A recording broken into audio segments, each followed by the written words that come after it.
संस्कृत हिंदी ज्ञान तरंग चैनल में आप सबका स्वागत है। स्वर संधि हम कर रहे थे। आज स्वर संधि में हम यण संधि देखेंगे।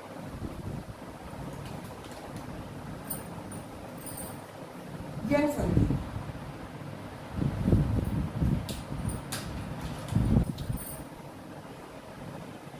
स्वर संधि का ही टॉपिक है ये। यण संधि में इसका नियम क्या है, इसका रूल क्या है, ये बता रही हूं। ई को या हो जाता है,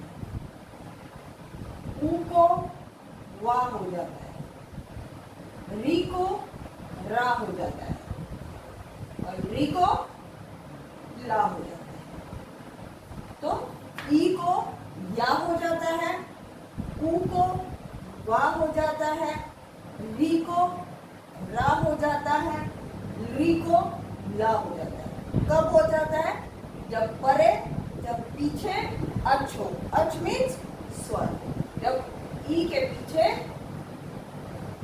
स्वर हो, ऊ के पीछे स्वर हो, री के पीछे स्वर हो, री के पीछे स्वर हो। कोई भी स्वर हो तो ई को या में चेंज कर देते हैं, ऊ को वा में चेंज कर देते हैं, री को रा में चेंज कर देते हैं, री को ला में चेंज कर देते हैं। ये इसका नियम है। अब हम एग्जाम्पल से समझते हैं।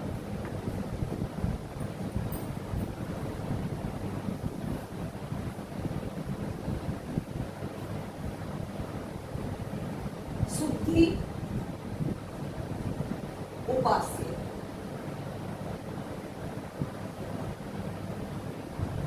शुद्धि उपास्य। अब इसकी हम संधि करेंगे। हमने क्या कहा था? ई को या हो जाता है, ऊ को वा हो जाता है। अब ये देखिए, यहाँ पर ये ऊ है, इस ऊ को वा होगा? नहीं। क्यों नहीं होगा? क्योंकि इस ऊ के जस्ट बाद स्वर नहीं है, धा का व्यवधान है, धा के बाद दीर्घ ही है। तो इस ऊ को हम वा में चेंज नहीं करेंगे। इस ऊ को हम वा में चेंज करेंगे नहीं। क्यों? क्यों? क्योंकि पीछे ये पा है, स्वर नहीं है। पा के बाद आ स्वर है। हमें ऊ के जस्ट बाद स्वर चाहिए, बीच में किसी व्यंजन का व्यवधान नहीं चाहिए। तो इस ऊ को हम वा में चेंज नहीं करेंगे, इस ऊ को भी हम वा में चेंज नहीं करेंगे। इस ई को हम या में चेंज करें? हाँ, कर सकते हैं। कैसे? क्यों? क्योंकि इसके बाद स्वर है, ऊ स्वर है। देखेंगे तो इस ई को हम या में चेंज कर देंगे। मैंने ई को कहा है, या में चेंज कर देंगे। तो ई मतलब चाहे दीर्घ ई हो चाहे ह्रस्व हो, ठीक है। तो सु हा ई प्लस उपास्य। तो इस ई को हम या में चेंज कर देंगे। क्यों? क्योंकि इसके पीछे ऊ स्वर है। इसको चेंज कर दिया, ई को हमने या में चेंज कर दिया। जोड़ेंगे अब हम इसको। हमारी कंडीशन अब ये हुई, सु हा या उपास्य। जोड़ दें इसको। सु आधा धा, या आधा क्योंकि हलंत है, नीचे की मात्रा, पास, शुद्धि उपास्य। समझ आया? नेक्स्ट देखते हैं उदाहरण। ये शुद्धि उपास्य कराया, ठीक है। अगला उदाहरण देखते हैं।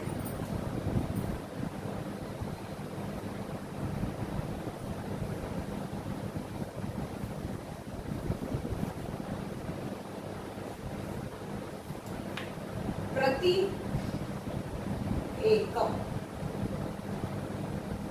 इंपॉर्टेंट है।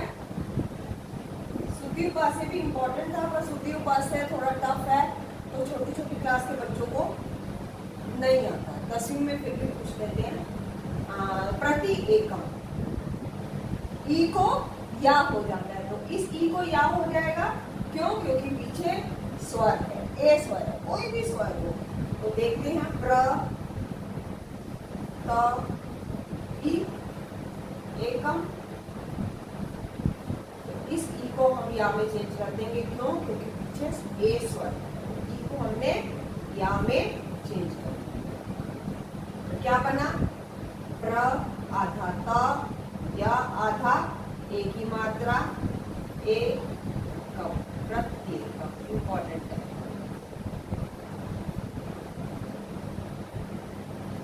आशा करती हूँ आपको समझ आ रहा होगा। यदि नहीं समझ आए तो आप कमेंट बॉक्स में मेरे को कमेंट कर सकते हैं कि समझ आया, नहीं समझ आया, ये एग्जाम्पल आप दोबारा करा दीजिए तो मैं दोबारा करूँगी। नेक्स्ट देखिए,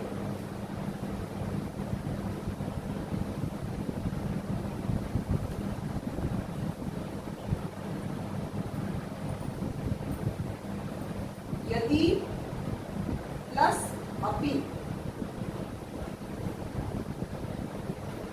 त हलन ई के पीछे आ स्वर, तो ई को हम या में चेंज कर देंगे। तो क्या बना? यद्यपि। य, दा और या मिलके या बन जाते हैं, पहले बताया हुआ है। ये द य, तो यद्य आ इसमें मिल गया यद्यपि। इंपॉर्टेंट। नेक्स्ट देखते हैं,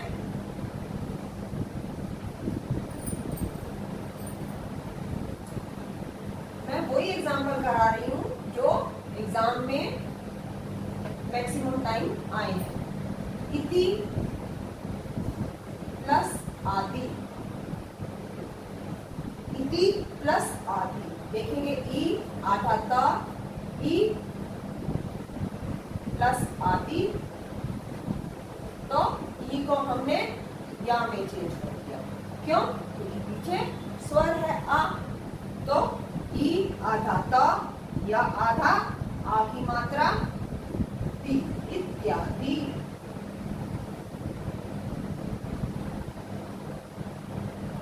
एक और देखते हैं, ई को या में चेंज करने का, उसके बाद ऊ को वा में करेंगे।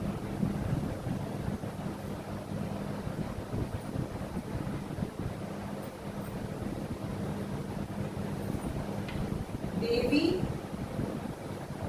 प्लस अर्पणम, तो ये ई है, ई को या में चेंज कर देंगे। क्यों? क्योंकि पीछे आ स्वर है। तो देव व ई निकाला, इस ई को हमने या में चेंज कर दिया। कंडीशन क्या हुई?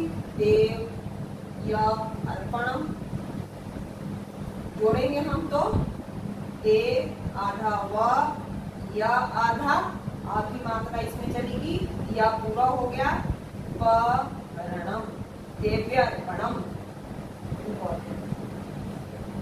ठीक है। अब हम ऊ को वा करते हैं। ई को या कर, ई को या में हमने कन्वर्ट किया जब पीछे स्वर था। अब ऊ को वा करेंगे। देखिए, एग्जाम्पल तो बहुत सारे हैं, आप करके खुद देखेंगे। नहीं समझ आएगा तो आप मेरे को बताइए, मैं करूंगी। अब ऊ को यण संधि में ऊ को वा में चेंज कर देते हैं। कब? जब पीछे अच हो, ऊ के बाद अच हो। अच मीन्स स्वर, स्वर को देखते हैं।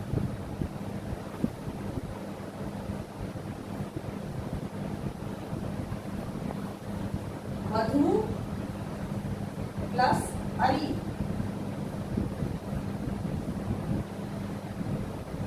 आधा ऊ। क्यों?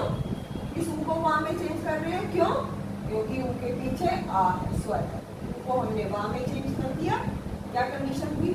म आधा था, व उसमें आपकी मात्रा जोड़ी, मधुरी।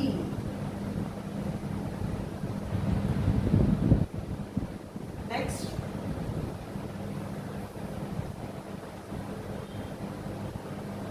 ये यण संधि है, स्वर संधि। वधु प्लस आ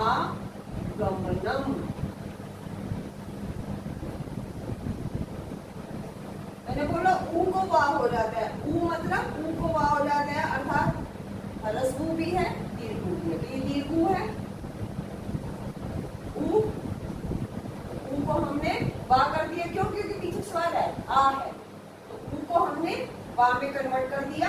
क्या बना कंडीशन? व आधा ध आधा व, आ की मात्रा गमनम वद्वागमनम।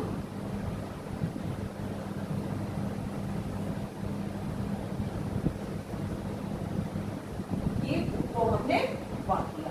अब यदि हमारे को वद्वागमनम आ जाता है तो अब आप इसको भूल जाइए, इसको ध्यान में मत रखिए, इसको कैसे चेंज करेंगे? ठीक है, अब ये हमारे को आ जाता है, कैसे करेंगे? ये हमें याद होना चाहिए कि ऊ को वाह हो जाता है, यण संधि में ये वाह है, क्यों? क्योंकि पीछे अच है। ठीक है, गमनम, अगमनम तो होता नहीं, आगमनम होता है, और वधु में बड़े की मात्रा आती है, 5 टाइम लिखेंगे, 5 टाइम करेंगे तभी आएगा। वधु में बड़े की मात्रा आती है, अगमनम तो होता नहीं है, आगमन, तो आगमनम 5 टाइम लिखेंगे, आपको याद होंगे, स्पेलिंग समझ आएगी। स्पेलिंग गलत करेंगे नंबर कट जाएंगे, इस चीज का आप ध्यान रखेंगे। 5 टाइम का फॉर्मूला याद रखना है, 5 टाइम बोलना है, 5 टाइम लिखना है, उसी से ही आपकी ये जो रूल्स हैं, ये नियम है, ये जो विग्रह आप करते हैं, ये सब पक्के होंगे। ठीक है, नेक्स्ट देखते हैं, एक एग्जांपल और देखते हैं उनको वाह करने का।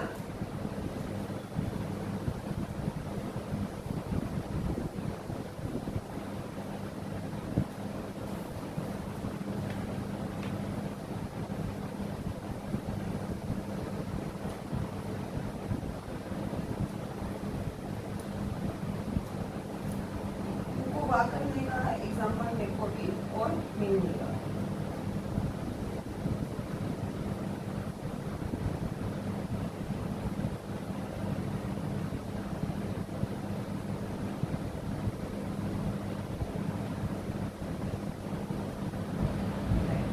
नहीं मिल रहा, अब हम अगला देखते हैं।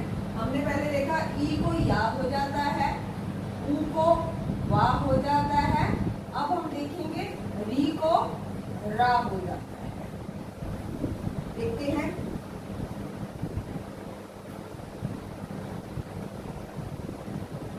पितरी प्लस आज्ञा। ठीक है, पी ता में से री निकाला हमने, और पीछे आ है, स्वर है, तो री को हम रा में चेंज कर देंगे, क्यों? क्योंकि पीछे आ स्वर है, तो री को हमने रा में कन्वर्ट कर दिया। ठीक है, अब हमारी कंडीशन हुई पी त र आज्ञा।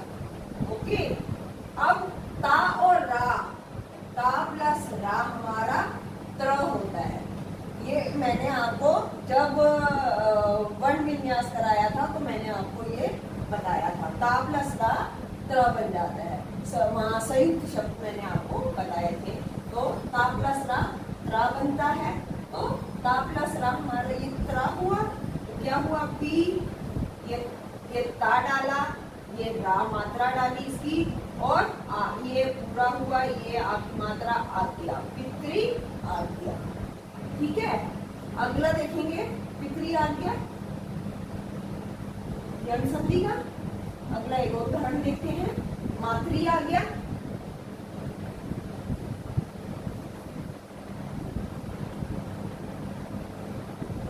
मातृ आ गया,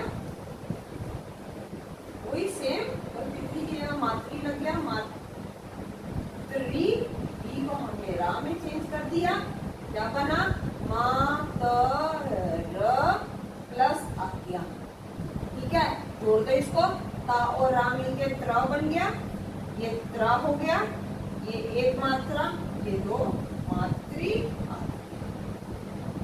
तो ई को या हो जाता है, ऊ को वा हो जाता है, री को रा हो जाता है, री को ला हो जाता है। कब होता है?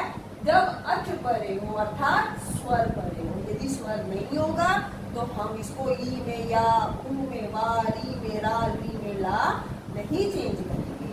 जब हमारी कंडीशन फुलफिल होगी कि ई को या करना है, कब करना है, जब पीछे स्वर होगा।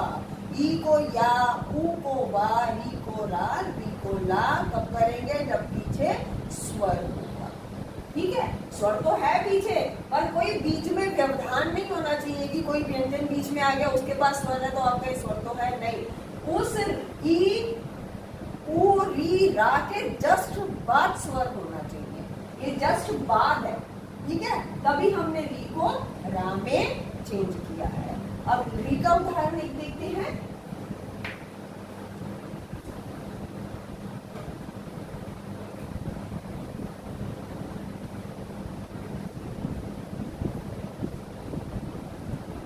री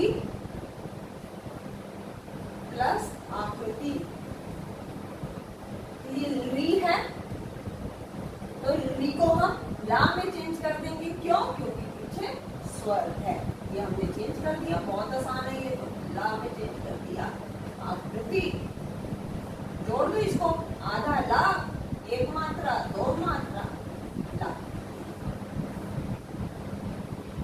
तो ई को ला में चेंज कर देते हैं, ऊ को वा में चेंज कर देते हैं, री को रा में चेंज कर देते हैं, री को ला में चेंज कर देते हैं। जब पीछे स्वर होगा, जब ई के पीछे स्वर होगा, ई प्लस स्वर, कोई भी स्वर, ऊ प्लस स्वर, री प्लस स्वर, री प्लस स्वर।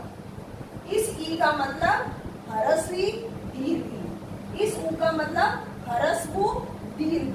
ठीक है, री ह्रस्व दीर्घ, री एक पैर दो पैर। ठीक है, कोई भी हो, इनके पीछे यदि स्वर है तो इसको ई को या में चेंज कर देंगे, ऊ को वा में, री को रा में, री को ला। तो ये हमारी स्वर संधि की यण संधि है।